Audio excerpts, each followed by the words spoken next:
Thank you. Uh, Good afternoon, everyone.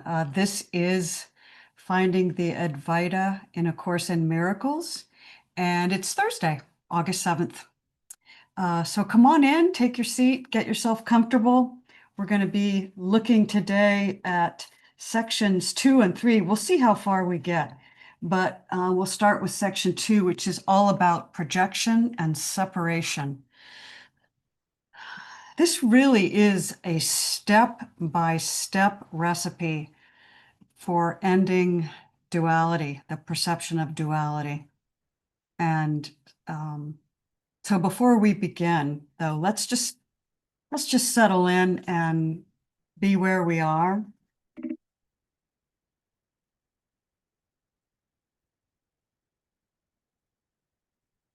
So let go of whatever has accumulated in your field today. And the only time we can really be, as we will hear over and over this afternoon, is right now.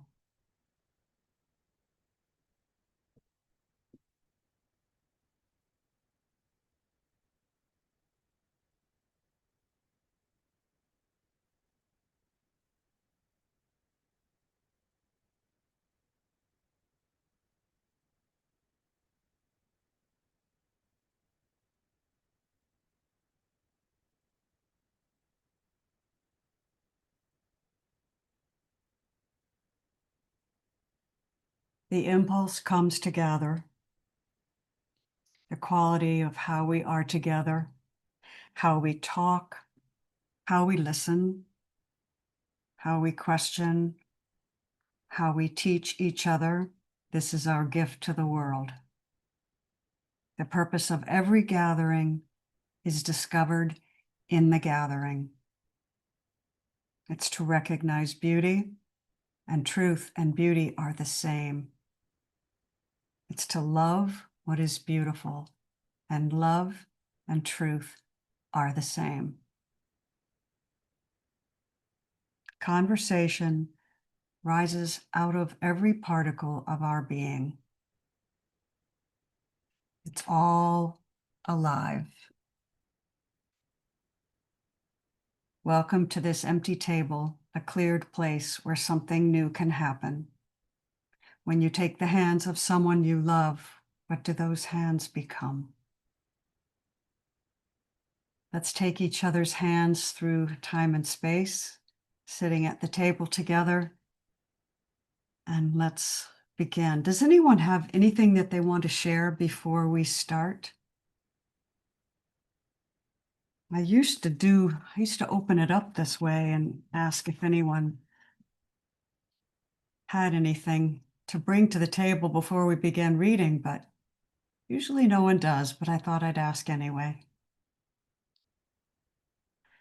All right. So for those who are just joining us, we're on page 239 on section 2 of chapter 6, and chapter 6 is titled The Lessons of Love. So I usually try to remind us and myself as well that everything that's in this chapter is really held in the container of the lessons of love. That's really the foundational thought for all that we read. And so the first section that we read, which was absolutely beautiful, was about the crucifixion, the message of the crucifixion. And today we're going to be on section 2, projection and separation. So this section starts by telling us that we need to develop our ability to appreciate things. We need to develop our skill and our ability to feel and express gratitude. But in order to do that, we have to widen our sense of what we're grateful for. We have to widen our sense of who we are and what is arising. And we have to open to knowing that everything is love. As Indigo says, everything is for me. Right? And until we appreciate this literal oneness, then we will believe in separation. And gratitude is impossible when we are afraid. We can't be grateful for things that arise in our awareness that feel uncomfortable or that we don't like if we are in fear. Right? It's just impossible to be grateful for what you fear until you realize that we have to reject the fear. But when we reject what feels uncomfortable, when we reject what we feel, what we fear, we deny our eternal nature and the love that we are. Those two things go hand in hand.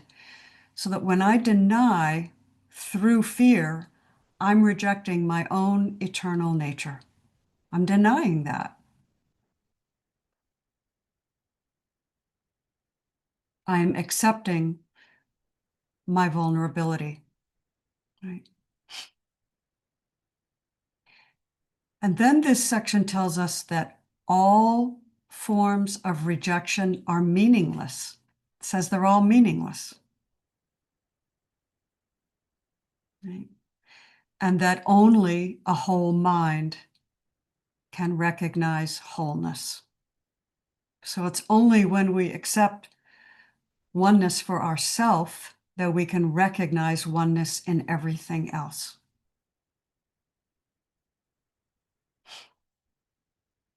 And it reminds us that we were created to be creators. So that takes us back to our power. We were created to be creators, and hence this world.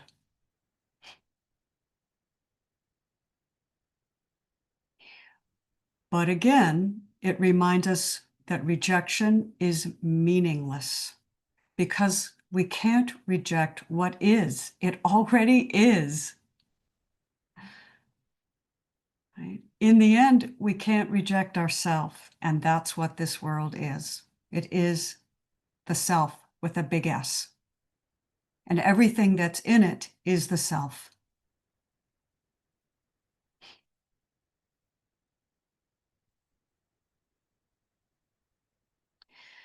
So in paragraph 2, let's see, where am I? In paragraph 2, it says, the separation is the notion of rejection. So I'm looking at, that's the first sentence in paragraph 2.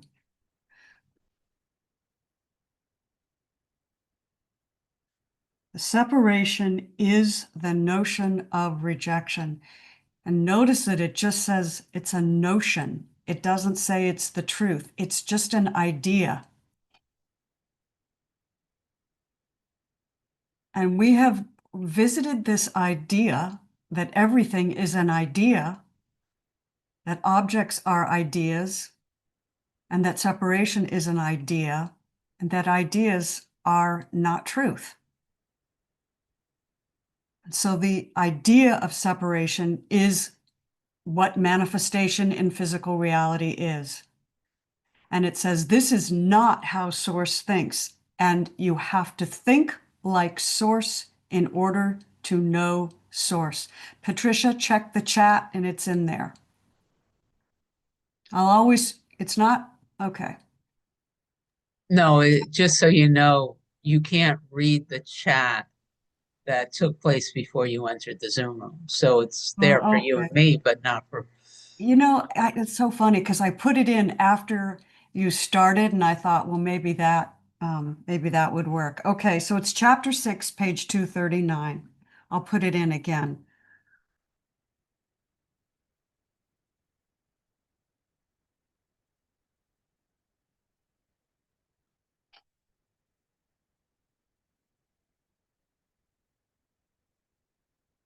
So looking at paragraph 2 on sentence 3, It says, this is not, underlined, not as God or source or love. We could say love here. It's not as love thinks. And you must think as love thinks if you are to know love.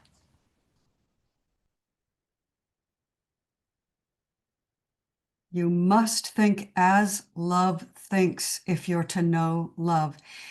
The guides use this term, you have to be in the same tone. You have to match the vibration. This is the same idea.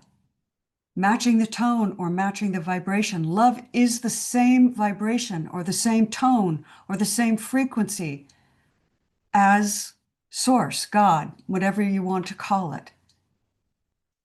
And love rejects nothing. So when I'm not rejecting anything and I'm in the now moment, I am matching the tone, right?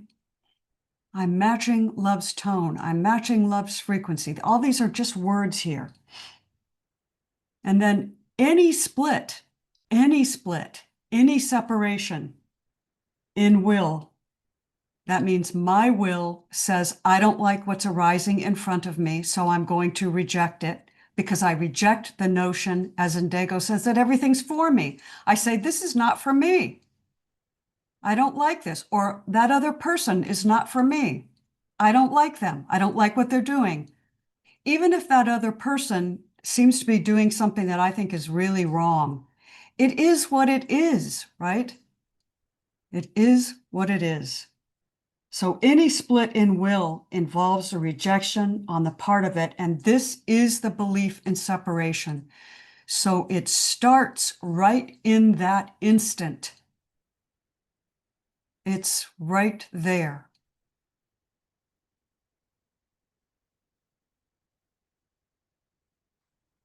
So this is where we come back to the first paragraph, and it says we have to develop our ability to appreciate. We have to develop our ability to be grateful. What are we grateful for? Whatever is in front of us. This is why we do not judge what's in front of us. This is why we are not the doer. This is why we allow and allow and allow. We are God's avatar. We are here to witness and bear love in whatever is arising in front of us. And that is as close to oneness as most of us can get. And that's what this is saying. So the wholeness of God, which is God's peace, the wholeness of love, which is peace, can't be known. It simply can't be known except by a whole mind, a mind that doesn't reject anything. And you can ask yourself, how can I live in a world and not reject anything? That seems impossible. How can I live in a world where people are killing each other in Gaza and not reject that killing? How can I live in a world where people are suffering or the body is sick and not reject that? There's only one way. And as we read, this section is going to tell us what that is. And it's already telling us that we have to recognize the wholeness of God's creation, and by this recognition, know its creator. So what's another thing that we develop in our appreciation? We develop our appreciation of knowing we are eternal.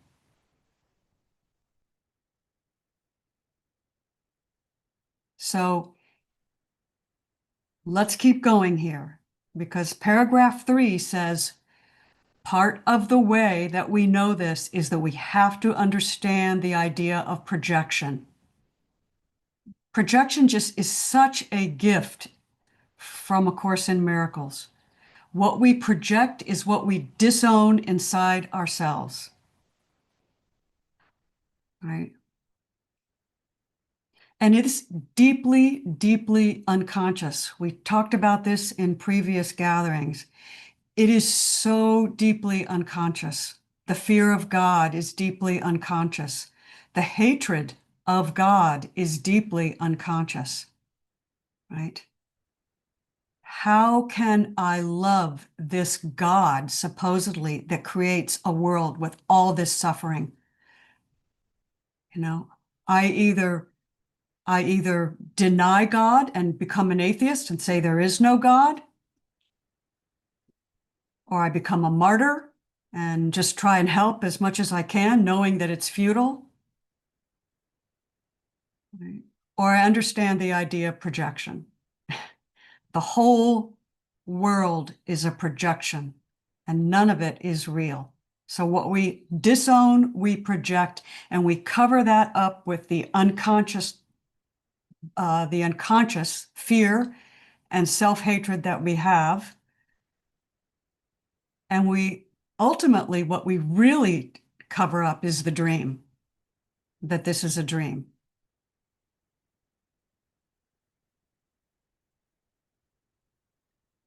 So what we project the dream out into the world, and then that world just reinforces the belief in our own split mind and its only purpose. Projection's only purpose is to keep the separation going. That's its job. So when I see myself separate from you or separate from whoever's doing the killing in Gaza or whoever is harming the other, when I see myself as separate from that and I judge it, I am keeping the separation going.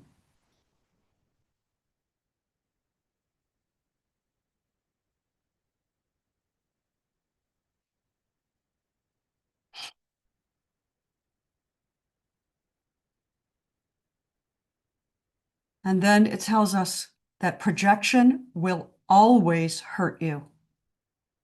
It will never heal you. It will always hurt you because it begins by excluding something that you think exists in you unconsciously and you do not want. And that will lead you directly to excluding yourself from the other. Projection always hurts you because it leads to separation and blame and guilt and anger. And Cindy put something in the chat. Except that we can repurpose the projection. You're getting ahead of us, Cindy. You're right. You're getting ahead of us. Because the next part of this section is how do we leave the dream? How do we leave it? And paragraph 6 tells us. So maybe we can look at paragraph 6, which is on page 240, paragraph 6. But we know that there is another use of projection, which we will call extension.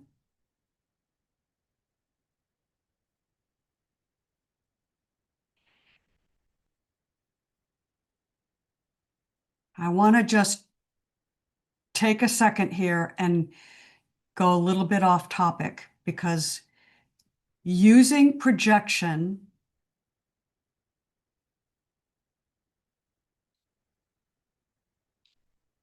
not using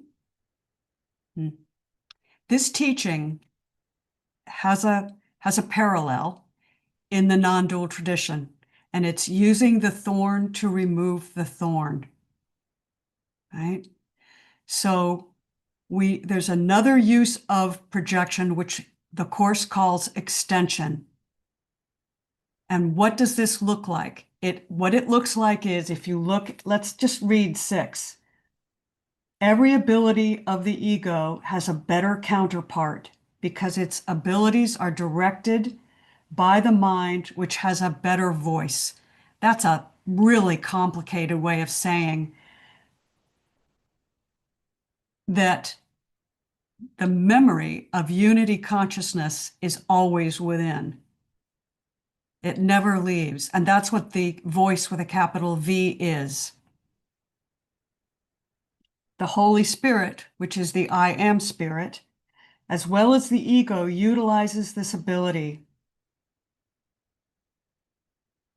But since their goals are opposed, so is the result. The Holy Spirit begins by perceiving you as perfect.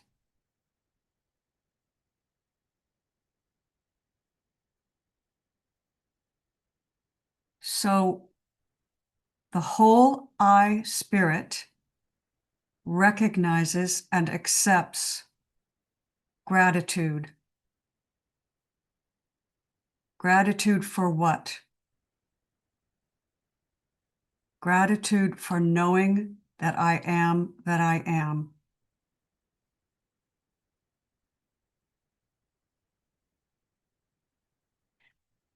And what the Course says is the Holy Spirit begins by perceiving you as perfect. So we see ourselves as this perfection. And once we accept it in ourselves, we recognize it in others. This is the extension. I accept my own perfection. I accept it. I stop resisting it. I accept I'm good. I accept I am love itself. And then I extend what I've accepted in myself to others. And that strengthens the whole acceptance in both. And a Course says this is what establishes inclusion. A Course calls this inclusion instead of exclusion, inclusion.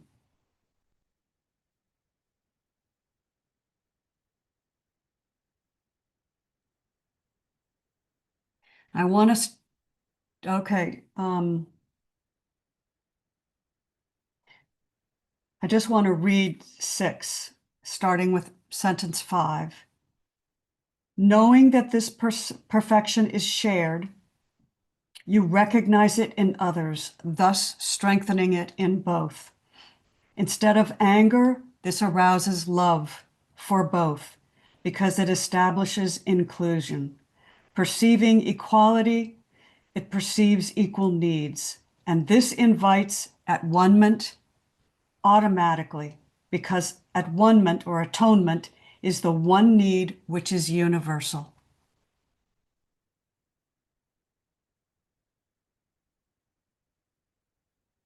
What does that last sentence mean? Atonement establishes it is the one need which is universal.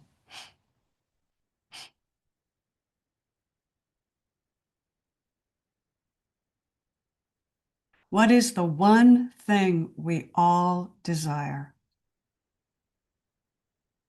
Love, beauty. We all share that one need: safety, peace, mercy. We all share that. And when we see it in ourselves and we extend it to the other, that's the at-one-ment. But we have to see it in ourselves and we have to know it through extending it. Because only in extending it do we know it in ourselves. So, Cindy, what you got? Um, I had a very powerful experience today, and it seems to drop right into this experience. So, kind of want to just hit the highlights and tell it in 2 minutes or less. That's okay. Yeah. I was on a walk early this morning before the diet, and I'm gonna just hit the highlights. I was in I walked by a soccer net, and a young raccoon had gotten itself tangled up in the net and was dying. It was choking itself, and he appeared to be pretty close to the end. He was moving very slowly, and my heart ached. I was without any ability to remove the net from the raccoon, right? I had no scissor, I had no knife. It was before 8 a.m. And I knew I was close to the fire station. I figured I can get somebody there to help me. So I walked to the fire station. I couldn't even get in. So while I was still at the fire station, I called the sheriff's office and told them what was going on. Now I'm in a small town. I figured they'd just send somebody out. And I said, we'll get back to you. And I came home getting ready to do the diet. And they called me right before the dyad started, and they said, "Here's the phone number for the animal control." At this point, I'm figuring this animal is probably already passed. It was such a interesting experience. Um, she didn't answer the phone, the animal control agent, but I sent her a text, and I almost skipped the dyad and grabbed a knife or something and went back out there to try to do it myself. That's a worldly response. But I took a breath and realized I didn't have the protective gear required to work with a raccoon that was out once the sun came up, all those things. So I came into the dyad. While I was in the dyad and bringing this heartache with me in the dyad. Now this is a projection, right? The whole raccoon dying net, I can't help, all these closed doors. It's very interesting that I kept getting these closed doors. Um, in the midst of it, getting still, Helen's teaching from last night just came to me, and I sat and understood that there is no thinker, there is no doer, there is no decider. That was the teaching we listened to last night. There is no doer, there is no thinker, there is no doer, there is no decider. And as I was sinking into that, the question that arose was, if there is no doer, no thinker, no decider, then what is this guilt? That's the question. And I ended up sitting, and what is this guilt?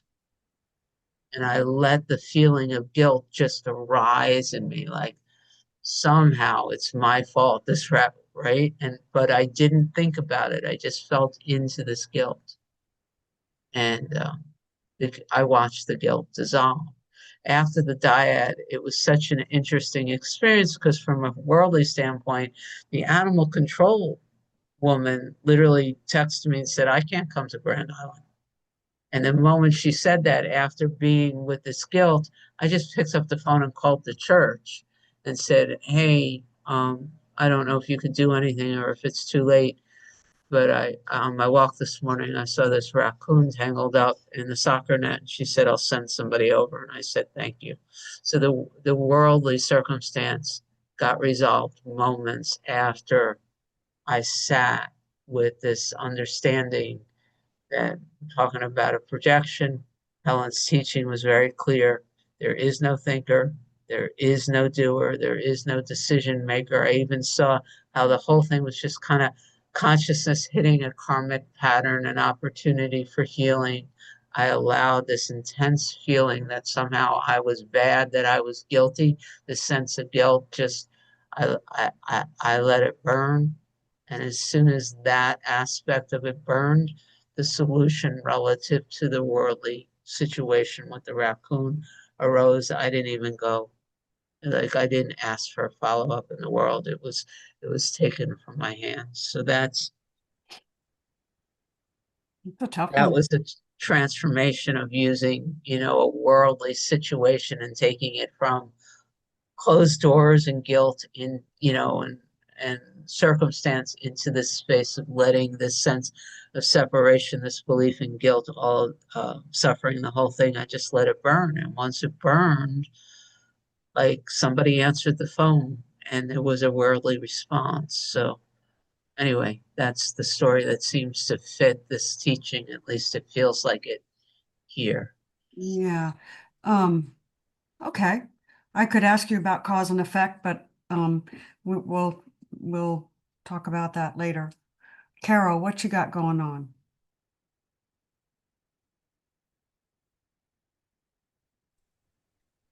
Wow, thank you so much for sharing that, Cindy. That is just like so relevant in so many different ways.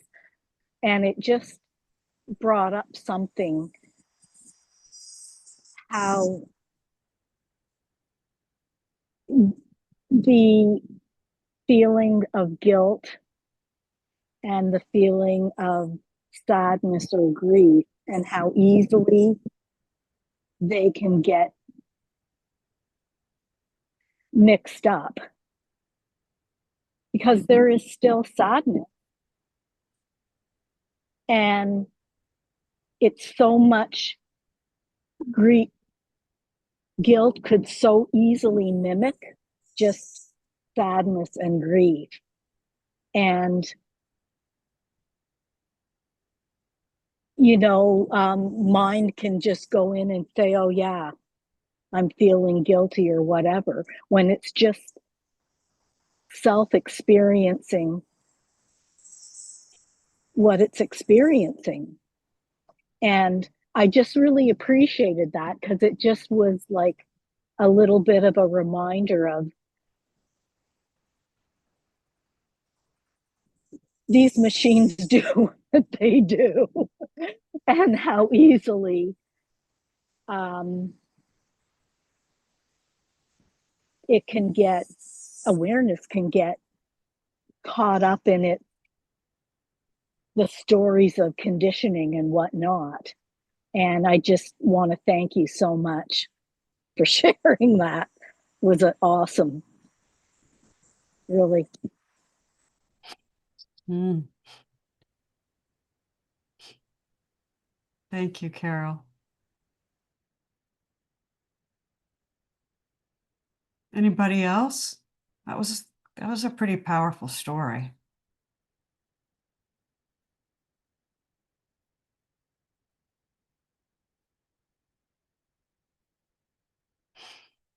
I do want to ask Cindy a little bit about cause and effect, because your telling was, you attributed the resolution to your letting go of guilt. And I wondered if you would talk a little bit more about that.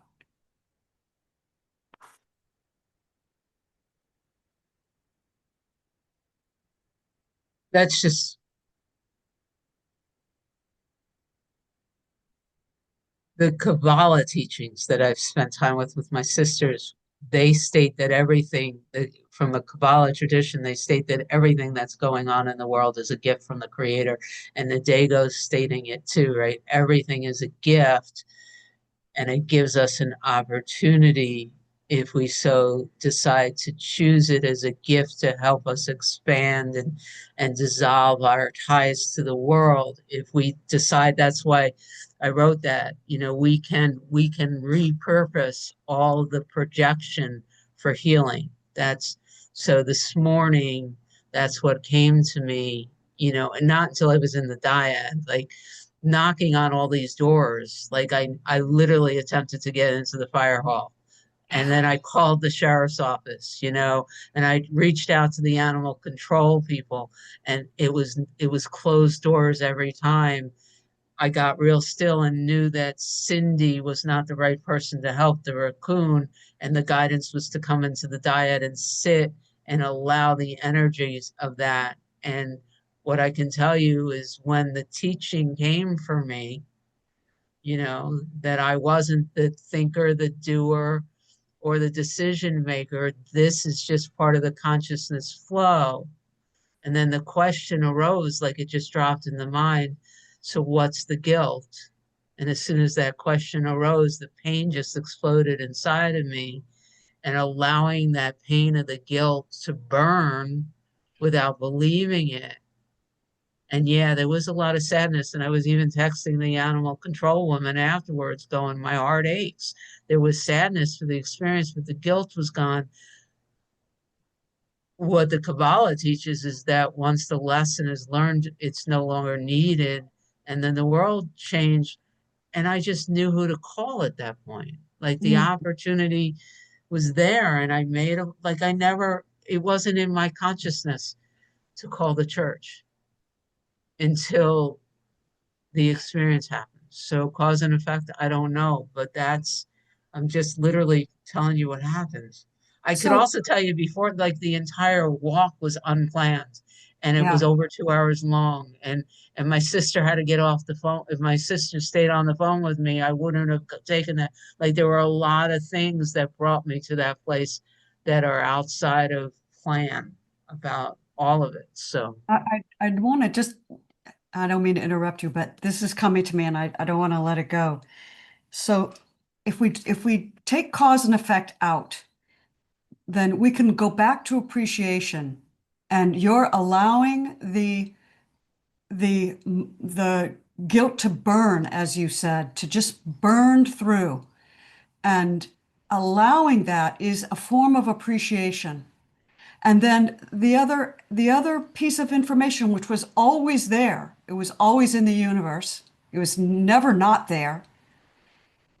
It opened up so that you were able to perceive it because you burned through the the projection. You burned through the projection of that separate thing is suffering, and I have to do something about it. So it's just another way of looking at it. And I know Mel had her hands up, and what were you going to say? Come on, please But don't go I, silent. I just have a question about the course in that it doesn't say that the world is not real. Is that correct? It says the Yes, world is not real. It's essentially like a dream, right? yes, Okay, so it's and everything, and then Helen talks about everything is happening by itself. There's no doer. It's just all happening by itself. And so if we, I don't know, it just seems hard to reconcile that, the world isn't real. And you see what I'm saying? I don't know. I do. I absolutely do. And once again, it's perfect. So let's look at paragraph 7 on Yeah. page 240. Mel, do you want to read that paragraph? Yeah. Would you be, Paragraph 7 on 240. Okay. huh? The It's at one the, to perceive yourself, starting yep. there. Okay.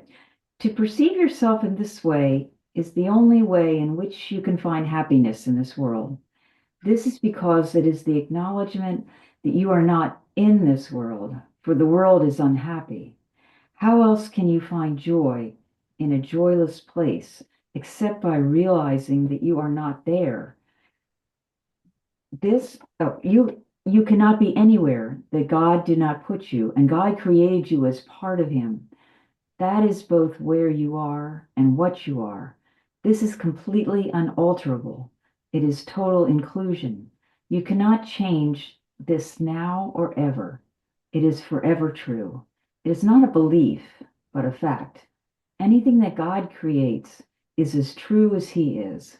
Its truth lies only in its perfect inclusion in Him who alone is perfect. To deny this in any way is to deny yourself and Him, because it is impossible to accept one without the other.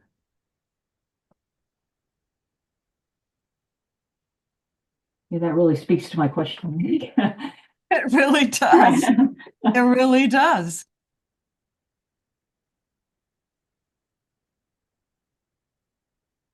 It all starts from within. It's not changing the world outside. It all goes back to it all starts from. All starts from within. Yep.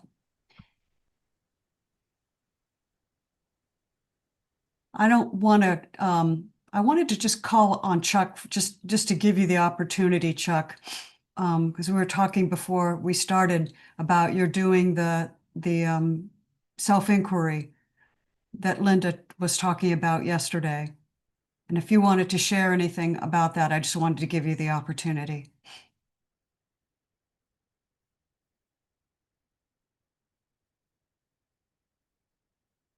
You got to unmute, honey.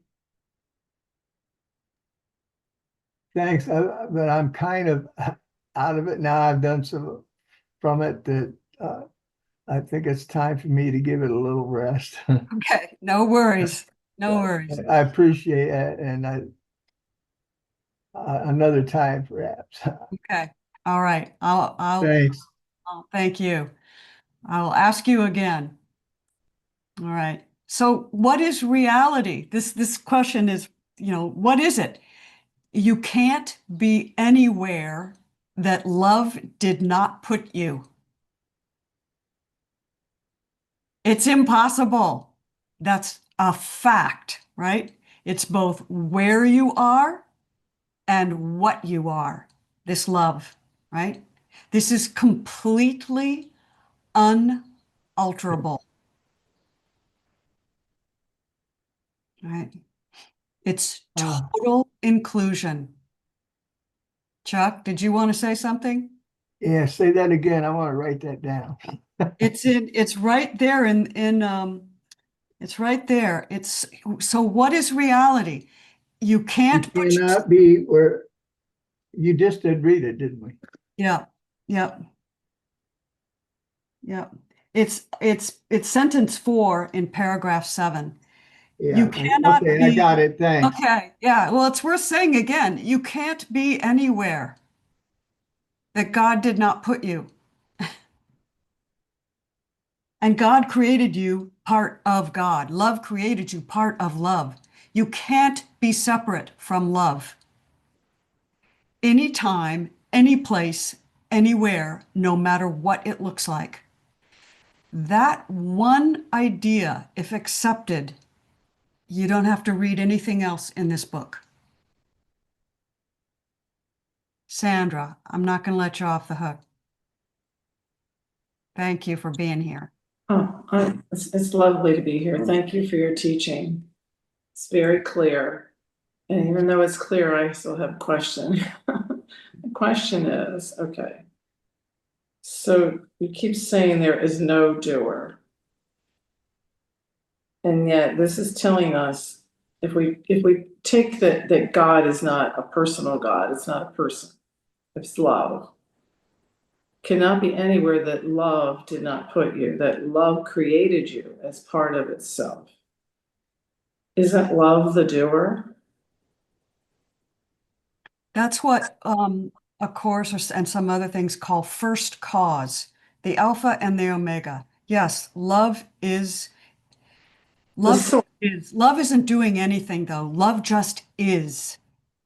but it creates, it manifests. It That's what I'm moves. confused about because but I wouldn't be confused if you were saying we are not personal doers. I get that part.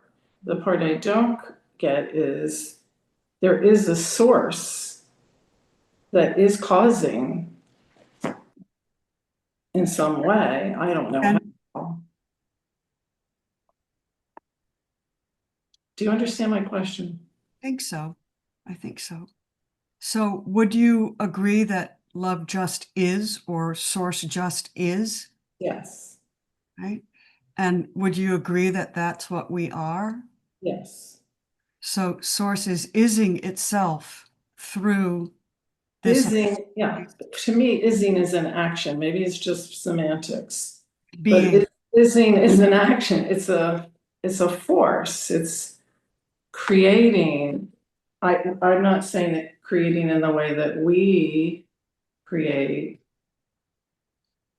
It just seems,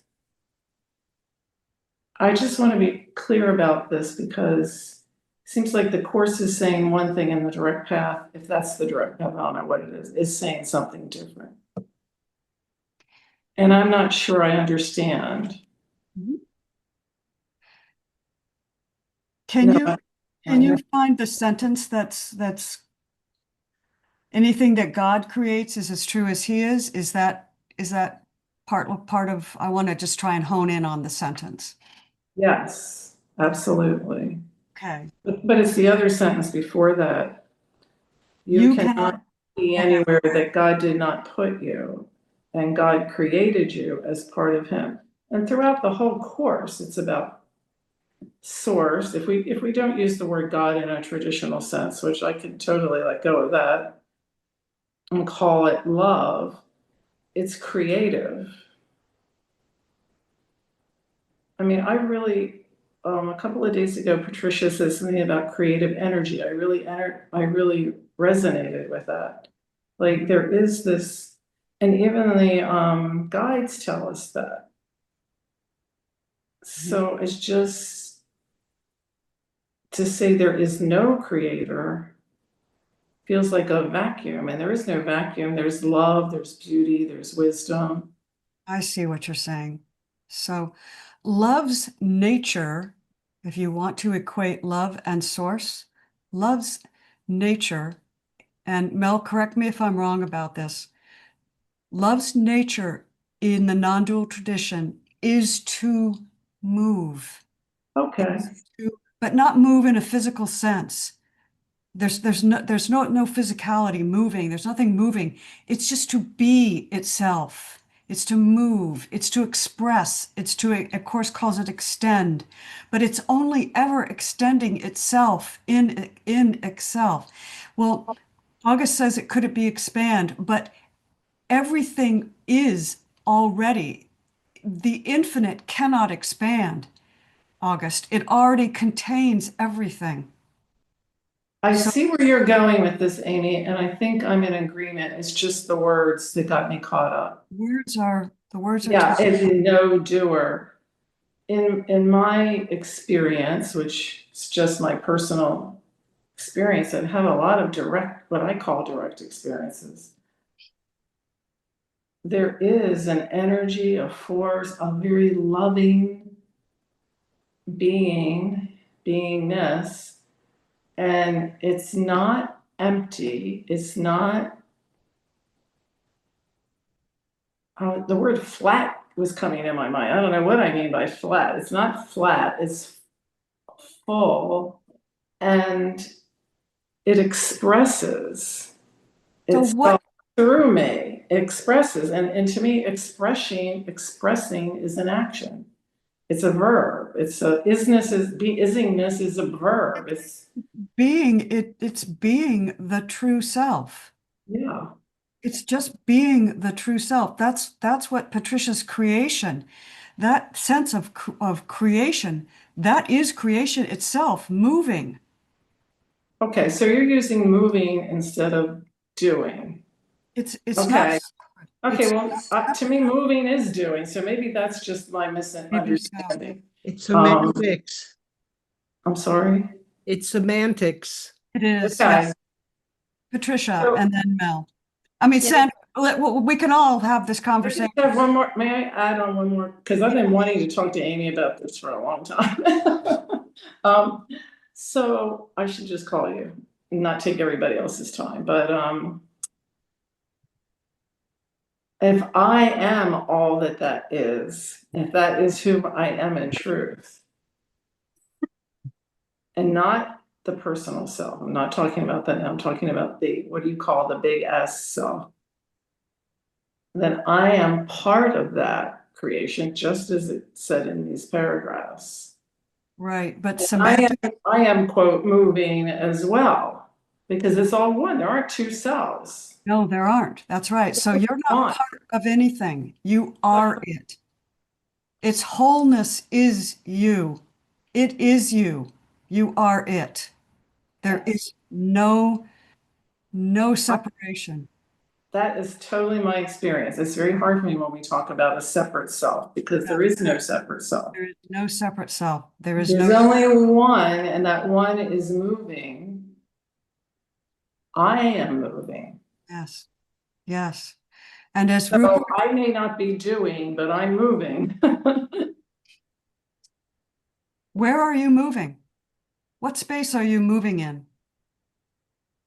I'm moving in the space right now as I'm speaking to you. What space?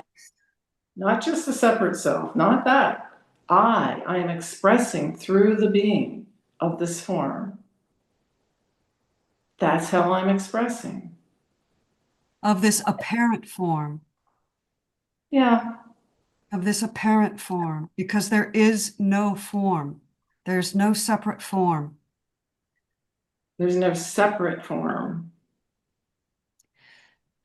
Okay, I've taken enough on that, but I don't know if I'm getting it, if I understand any of this at all, but I don't see if Cindy's here. I've got a video that she gave me at Rupert Spirit, I think flying on a plane or on a bus and going all this place and at this thing, but he never went anywhere. or he never left home or something. Exactly. Is that related to any? Yes. I've actually seen that, yes. It is. It is, Chuck. Thank you for that. And there's more there's another way that Spira describes it, which I will get to if we have time, but I want to hear from Patricia and Mel first. And then Chuck, if you still want to. No, that's it. That's all I have. Okay, thank you. So Patricia. Yes. If I go back to what my experience of being part of this creative energy, it's the word that comes to mind is allowing. Period. Dot. The end. It's just it just is. It's the isness. That's it. Yeah, It's not complicated. It just is. it isn't. It's so simple. It's so simple. It's just beingness. Right. And it's my mind is the thing that complicates things all the time. Mhm. And projection. Projection is projecting the separate self.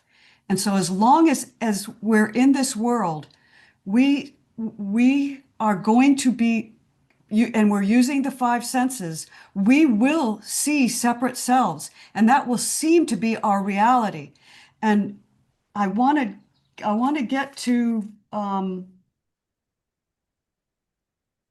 well, we'll get to it if we can, but let's bring Mel up to the head of the table. Oh, well, just a little addition, I guess.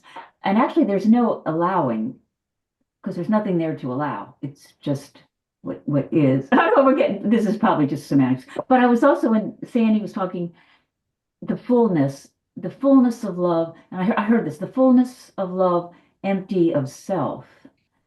So that's the love, but there's no self in it.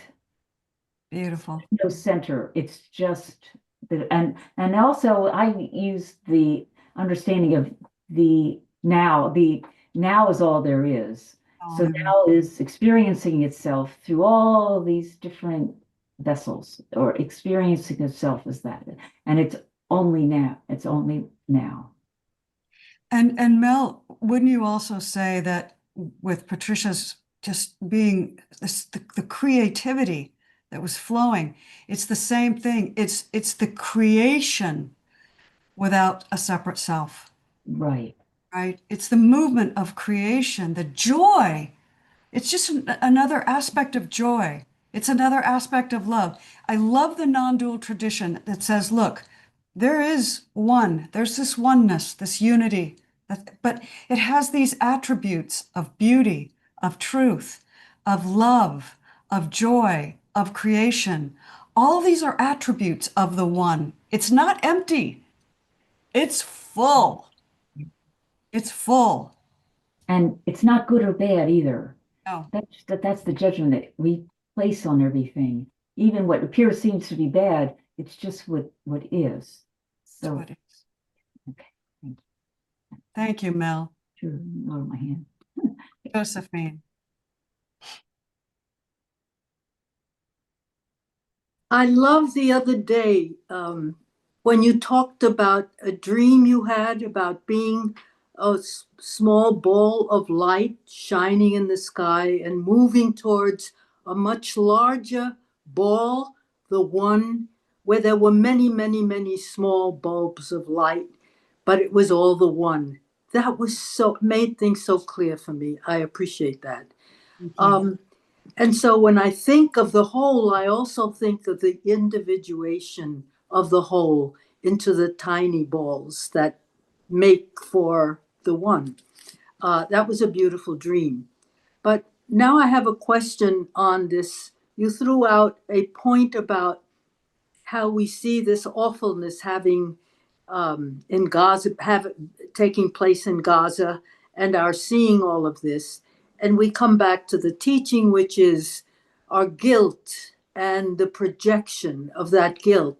It manifests in our seeing an ugliness and a violence that is not there. That is our projection. And my question then comes to, and that the Course talks about, that is not real. It is our projection of reality. Our collective projection of reality makes for a Gaza, etc. And it's from the guilt and everything else that we've read. But then my question is it possible to ever get past our guilt so as to not project? And if we don't project, we do not see the violence in the Gaza. Can we ever get to that point? Or was it only Jesus that got there? Um, um, okay. How can I do this? So is guilt real? Hmm. See, your question presumes that guilt is real. Mm-hmm. So is guilt real? It's like saying we never left God or our source. We are in the arms of God, dreaming that we are elsewhere. So are we dreaming that we are having guilt? That is not real either. Is that what you're saying? Yes. The guilt it is just arising. The sense of guilt is just arising. Now, Course would say it arises as a result of projection, of separation. Mm-hmm. But Mm-hmm. when we see that we are everything and everything is for us, that we are one, eternal, indivisible, how can there be guilt in that?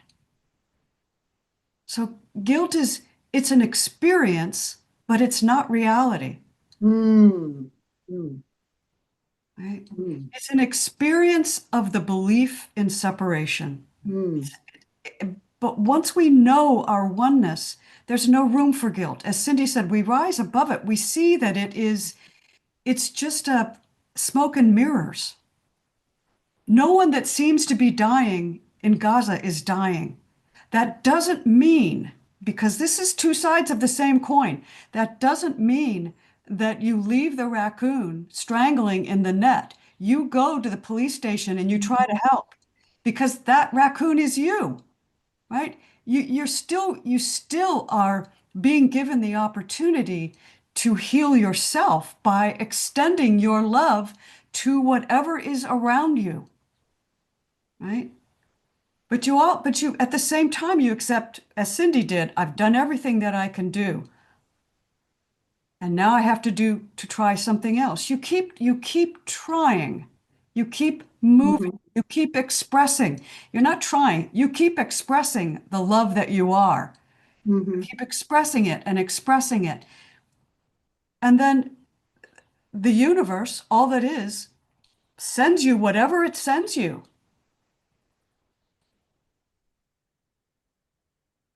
But to answer the question, guilt it's not real.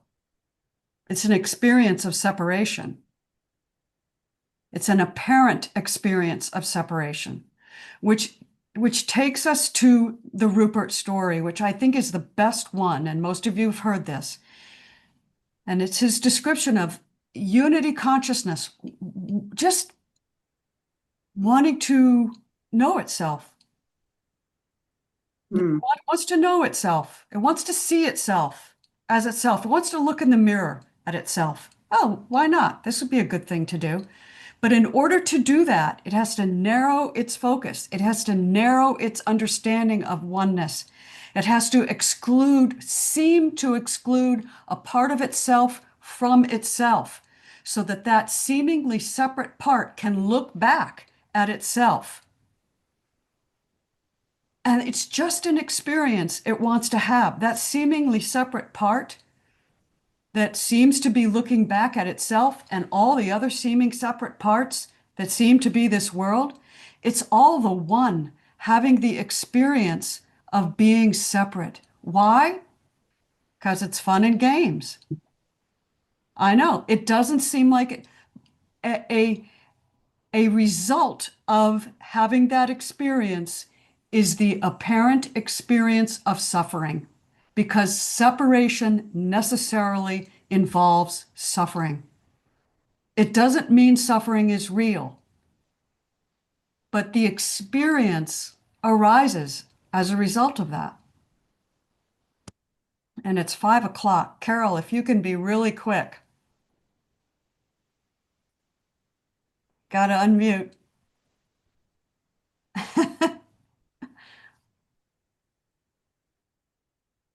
Sorry, guys. You brought us full circle to saying how we need to learn how to appreciate. We need to learn how to be grateful, gratitude. And that's exactly, if you want to use that concept, that love is loving itself, gratituding itself, appreciating itself. And this is just bringing it into a tighter context. Thank you. And that's using the thorn to remove the thorn, right? Yeah. It's a necessary condition. It's what we do. It's what we have to do, right? To remove the veil. And that there is no veil. We're always one. There is never any separation. It is, I mean, this is what the last thing in paragraph, you cannot be anywhere source did not put you. Right? You cannot change this now or ever. It is forever true. It is not a belief, it's a fact. Right? It's a fact. So we practice gratitude. And that doesn't mean, oh, I'm happy that I'm suffering. No, it's gratitude knowing I am that I am. There is only one thing that we can know, and that is I am that I am. And how grateful am I to have the conscious awareness that I am. I am so grateful for that. That is the golden thread, right? That is the golden thread from the apparently separate source back to the oneness we are. Thank you. Thank you so much, everyone. Wow, this is great. All right. Thank you, Amy. Thank you. So Thank you, Amy. thank you. Close off. We'll close off with our. What about next week, Amy? Just read the next two, or should we read Next week, Cindy is going to lead the discussion. Okay. And we're we only got through section 3, or section 2. So next week is everything meets in God. And so, I mean, that says it all right there. Everything meets in God. So it's going to take all hour to have this discussion about what time is. So all right. Let's keep it there. Okay. So we'll close out. Just get quiet and know and appreciate yourself. Right? Just be grateful for your own being. Come, whoever you are, wanderer, fire worshiper, lover of leaving. This is not a caravan of despair. It does not matter that you've broken your vow 1,000 times. Still come, and yet again. So go out there and have your experience. Thank you. Thank you, Cindy. Thank you all. Love us, I do. Love us, I do.